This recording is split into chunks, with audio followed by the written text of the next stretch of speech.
mas às vezes por 20, 30 reais tu deixa 100 mil reais para tua família. Então, Sandro, eu vejo que tu tá se movimentando bastante no Instagram, tá postando várias coisas bem bacanas sobre educação financeira, sobre gestão do próprio dinheiro, né? Que tu faz isso ajuda as pessoas. Queria ver mais contigo, pedir sobre. Já trabalhou bastante tempo no banco, né? Tem uma boa experiência. Poder falar aí para nós sobre isso, o que que tu faz e alguma dica de como guardar dinheiro, enfim, do mundo financeiro. Oh, legal. Primeiro, obrigado pelo espaço, né, Thomas? Já vem há um bom tempo aqui, a gente vem falando desse assunto mais privado em off, e agora poder compartilhar com o pessoal também é diferente, né? Eu saí, na verdade, pedi para sair do banco para trabalhar primeiro na área de seguros, parte de proteção mesmo. E vou te contar uma coisa que não sei se eu já contei. Na verdade, a área de seguros sempre foi a área que eu menos atuei dentro do banco, sabe? Eu era um cara que eu sempre busquei o máximo aquelas estratégias de ataque mesmo, porque a pergunta que mais rola dentro do banco é qual é o melhor investimento, qual a maior rentabilidade.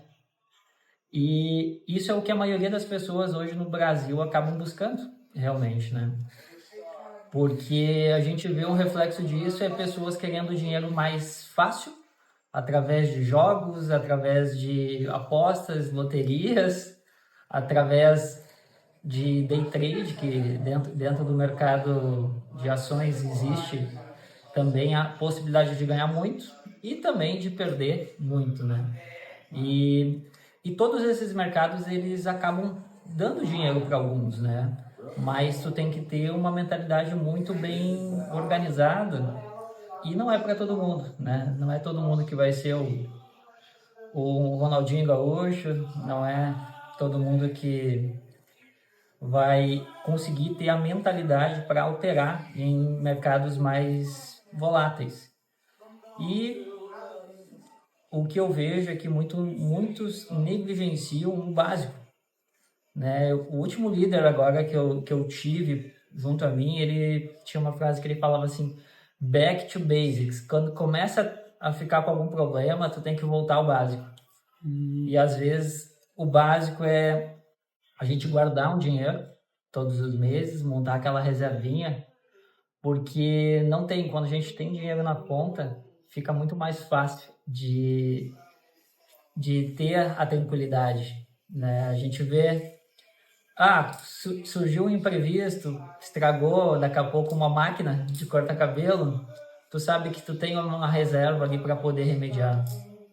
Hoje no Brasil muita gente usa o cartão de crédito como reserva de emergência, porque, não tenho dinheiro, mas eu tenho crédito. Só que não é a mesma coisa. E com isso eu comecei a me aperfeiçoar mais nessa parte de planejamento pessoal. Tentar, tentar trazer um pouco mais do conhecimento e da clareza que eu tenho nos produtos, né, nos serviços. Porque tudo se completa e eu também não critico nenhum produto de mercado, porque por pior que pareçam os produtos, sempre tem alguma pessoa que pode ser atendida por eles, né? Às vezes o pessoal reclama muito daquele produto da capitalização, não sei se tu já ouviu falar. Não, o que É. que seria? Capitalização, na verdade, é um título onde as pessoas pagam todos os meses e no final do prazo elas resgatam o valor, 100% do valor. Só que ele não traz rentabilidade. O que acontece é que durante os pagamentos tu está concorrendo a um sorteio. E muitas pessoas acham que é errado fazer esse tipo de investimento, mas hoje no cenário que o Brasil as pessoas jogam no tigrinho, apostam na loteria e não pegam esse dinheiro de volta, ele vale muito a pena e tem muitas pessoas que não conseguem se organizar mentalmente, né? Tu pode, tipo, fazer, é como se fosse fazer um boleto, assim, e Exato. daí desse boleto tu vai, ou um débito em conta, só que Debita todo automaticamente... dia que tu desejar, né?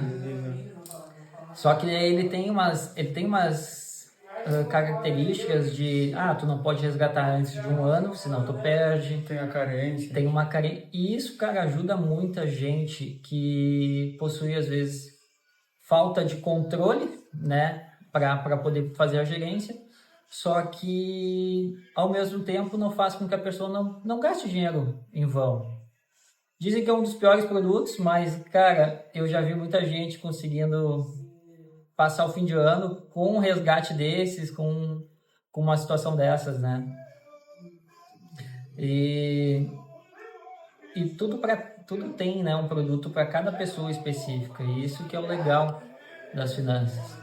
E hoje, com o cenário atual, assim, no Brasil, tu chegou a comentar que essa mentalidade das pessoas e tudo mais, então um cenário, muitas vezes, melhor do que querer fazer uma loucura, é às vezes fazer a coisa mais simples. Então, Fazer o básico. Às vezes a gente tenta achar, né? Eu até esse dia fiz um vídeo, a gente quer achar o próximo Bitcoin lá no início, né? Só que às vezes a gente negligencia o fato de guardar um dinheirinho todos os meses num Tesouro Selic, num CDB que renda 100% do CDI, ou até mesmo na poupança. As pessoas falam muito mal da poupança, mas tem que entender que algumas pessoas se sentem inseguras com a poupança. E esse é o benefício dela. Ela pode estar perdendo do que tem no mercado hoje. Pode estar empatando com a inflação, ou às vezes até perdendo, mas ela se sente segura de guardar o dinheiro lá. Então não tem como tirar méritos disso. O que a gente tem que fazer é tentar trazer elas mais para perto de conhecimentos que sejam seguros e que deem também um conforto maior, porque no longo prazo a rentabilidade ela cresce muito quando tu aloca bem, né, os recursos. E com isso eu faço esse planejamento agora. Eu ajudo famílias, empresários, né, a organizar uma sucessão e também a planejar todas as finanças. Eu tenho uma plataforma que sincroniza todos os bancos. Daí aquele controle que a gente faz por planilha, por Excel, ele acaba caindo por terra, porque a maioria das vezes a gente tem uma planilha para só informar o que a gente gastou. A gente acaba não montando um controle a partir dela, né? Claro, existem pessoas diferentes que conseguem montar um orçamento por isso, mas é muito difícil. Hoje a gente tem 79% da população endividada, então é um cenário que, se tivessem mais controle sobre as finanças, com certeza a gente poderia diminuir esses números, né? Tem duas questões, né, que para mim, na minha opinião, falta uma educação desde a base, né, tendo isso, né, de poder ajudar as pessoas a terem esse conhecimento, só que ao mesmo tempo também, querendo ou não, quanto mais pessoas endividadas, melhor para muitas pessoas também, né? E outra questão que tem, o que tu não conhece, tu não se sente seguro, tu não ama, né? Então, se tu não conhecer o que é, tu vai sentir medo, né? De investir. E aí entra tu, né? E aí entra o Sandro para poder ajudar nesse quesito. Exatamente, porque hoje a gente tem muita gente falando sobre o assunto, né? Sobre finanças, sobre investimentos. E tem espaço para muita gente ensinar já, sabe, as pessoas. Só que o que falta às vezes para as pessoas mudarem, eu acho que o comportamento é poder confiar em alguém, né? Porque garanto que tu não conversa com todo mundo sobre dinheiro, sobre receitas, sobre investimentos. Não, tipo, por exemplo, eu abri a minha conta para te mostrar naquela reunião que nós fizemos, porque eu confiei em ti. Então, é tipo meio que tu vira um psicólogo do dinheiro, né, da pessoa. Na verdade, assim, o dinheiro ele tem um grande apelo emocional, né, por trás dele. E realmente tem coisas que não é só um consultor financeiro que vai ajudar. Às vezes o próprio consultor, no meu caso, eu tenho que pedir para a pessoa procurar, né, um auxílio também sobre terapia, sobre para poder tratar algumas crenças que limitam ela de poder se permitir ter dinheiro, né? E na maioria das vezes o pessoal adota aquelas frases tipo, ah, tudo que é bom dura pouco, ah, dinheiro é feito para gastar, e acaba tornando essas frases ela intrínsecas para ti, e quando tu vê, tu tá aplicando elas no teu dia a dia. Tu acha que tu às vezes não merece ter 50, 100, 200 mil reais na conta, que tu tem que investir, tu tem que fazer alguma coisa. E, e realmente, esse é um trabalho, cara, muito legal, só que ele é muito abrangente, então tem que ter uma pessoa de confiança realmente para poder olhar para dentro assim e ver, bah, eu preciso fazer isso, qual é que é o meu sonho, né? Quero me aposentar com quantos por mês? Eu quero trabalhar até os 50, até os 60, até os 80. Então, cada pessoa é diferente uma da outra, né? E por isso que a gente cria um plano para que ela consiga chegar lá na frente com dinheiro, com saúde e super tranquila também, né? Ainda mais hoje, quem é autônomo, a gente não sabe como é que vai se aposentar e por quanto tempo vai precisar continuar trabalhando, né? E se a gente planeja antes a gente consegue desacelerar, consegue ficar mais tranquilo. Até os próprios seguros, né? Como tu tem algo também do seguro, que, por exemplo, uma pessoa autônoma vai que se machuca e não consiga trabalhar, tu também tem isso, né? Tem. É uma das estratégias também dentro desse planejamento, né? Que é a parte de defesa, realmente. Porque quem é autônomo hoje, infelizmente, não tem nenhuma proteção do governo. E por mais que a gente pague um monte de impostos, quem é MEI, eu não sei o regime, né, que tu tem aqui, mas quem é MEI hoje, ele tem direito a um salário mínimo, em caso de uma situação de invalidez, de acontecer realmente alguma coisa. E isso é muito pouco, porque hoje o MEI, ele, maior parte das receitas é receita dele. Então, se acontece uma situação dessas, e tu não tiver ou uma reserva ou tu não tiver um patrimônio para poder levantar dinheiro, às vezes tu fica desprotegido. E eu crio um planejamento para isso. Ah, o Thomas precisou se afastar 15, 30 dias. Sandro, jogando bola, me machuquei, fraturei a perna, vou precisar ficar 60 dias afastado. Ah, tu falando isso até me fez eu lembrar do passado. Já 2 joelhos aconteceu? rompidos. Vá. Então, É, bem e isso. depende da profissão, tu precisa ficar de pé. Vai ficar com a muleta, né? Não tem como, né? Pode ser que tenha gente que faça isso, que consiga, mas ter essa liberdade de poder ficar em casa recuperando e ter a renda mantida faz parte do planejamento também e de um seguro de vida bem estruturado. E esse é um assunto também que as pessoas têm muito medo de falar no Brasil, né? De refletir a respeito de situações assim. Porque a maioria das pessoas fazem, na verdade, seguro para morte, né? É só para morrer, para ficar para alguém, para o outro, mas e não para tu se sentir seguro se acontecer quebrar um braço, quebrar uma perna, quebrar algo, né? Não. E é exatamente isso. E tu sabe que falando com as pessoas todos os dias, tem muita gente que tem medo de ter um seguro até mesmo para morte.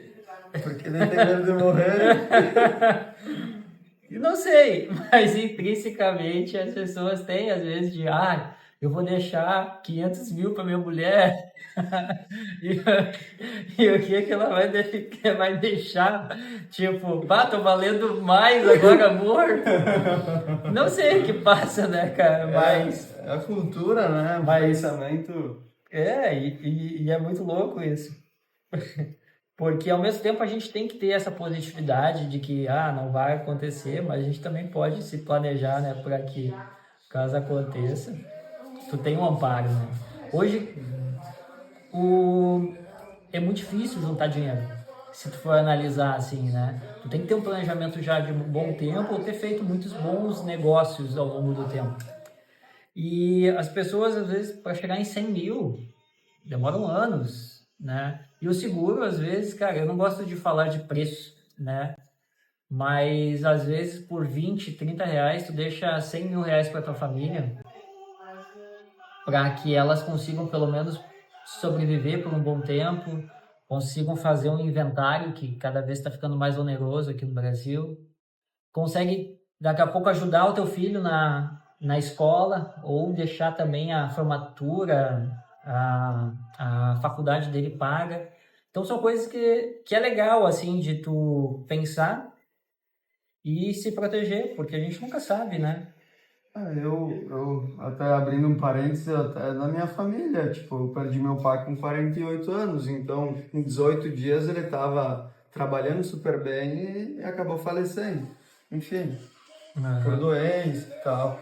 Mas então tu vê, tipo, 48 anos, É um cara muito novo, né? o pessoal ele acha que não, mas eu vou fazer isso daí então quando eu tivesse 105, 70, hoje até a questão da idade tá maior ainda, né? Tipo, as pessoas estão vivendo mais, mas não é, às vezes é isso, tu não sabe, tu não tá mais aqui. É um acidente, enfim, É um descuido, cara. Às vezes é um momento que tu olha pro celular enquanto dirige.